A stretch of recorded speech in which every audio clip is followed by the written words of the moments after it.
নমস্কাৰ, স্বাগতম জনাইছোঁ টেক লাৰ্ণিঙৰ অন্য এটা ভিডিঅ'লৈ। অৱশেষত চূড়ান্ত সিদ্ধান্ত, ৰান্ধনীসকলৰ দৰমহা বৃদ্ধি হ'ল।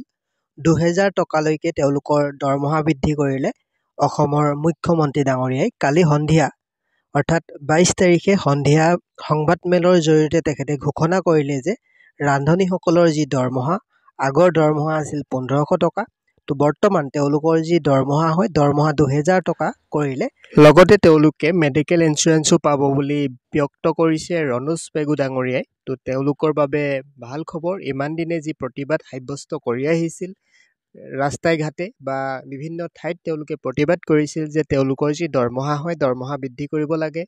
তো সেই গতিকে তেওঁলোকৰ যি দৰমহা বৃদ্ধি কৰি দিলে, কিন্তু বহুতে কম বৃদ্ধি কৰিলে ৫০০ টকা। কমেও তেওঁলোকৰ যি দৰমহা হ'ব লাগিছিল ৩০০০ বা ৪০০০লৈকে বৃদ্ধি কৰিব লাগিছিল, কিন্তু তেওঁলোকে ৫০০ টকাহে দৰমহা বৃদ্ধি কৰিবলৈ সক্ষম হ'ল। তো ভিডিঅ'টো একেবাৰে শেষলৈকে চাব আৰু তেখেতৰ যি মন্তব্য, সেই মন্তব্য আমি এড কৰি দিছোঁ ভিডিঅ'টোত।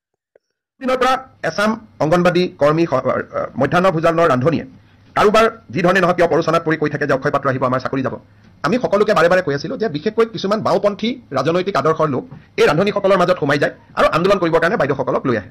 মই ডিব্ৰুগড়ৰ এখন মিটিঙত কৈছিলোঁ যে চাকৰি যোৱাটো কথাই নাই, ২ এদিনতে তেওঁলোকৰ দৰমহা বাঢ়িব। আজি কেবিনেটে তেওঁলোকে আজিৰ দিনত ১৫০০কৈ টকা দৰমহা পায়।